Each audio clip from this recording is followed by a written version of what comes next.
Hola, soy Mario Lorenzo. Actualmente trabajo como responsable de comunicación en el Ayuntamiento de Petrer, en Alicante, y estoy desarrollando mi especialista municipal voluntario en Quito, de la mano del Fons Valenciano por la Solidaridad, y acá estoy trabajando para el Centro Ecuatoriano para la Promoción y Acción de la Mujer. Mis labores han estado enfocadas sobre todo en comunicación, en torno al Encuentro Internacional de Mujeres Autoridades Locales de Ecuador y Comunidad Valenciana.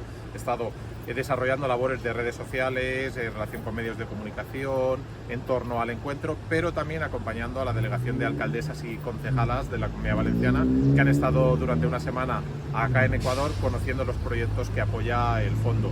¿Por qué recomendaría esta experiencia? Pues sin lugar a dudas porque es una forma de transformarse, de salir de tu zona de confort y de conocer otras realidades, y destaco sobre todo lo personal, pues la hospitalidad, la amabilidad y la importancia de los pequeños gestos que en nuestro entorno no hemos perdido, y acá en Ecuador la verdad es que lo siguen cuidando muy mucho.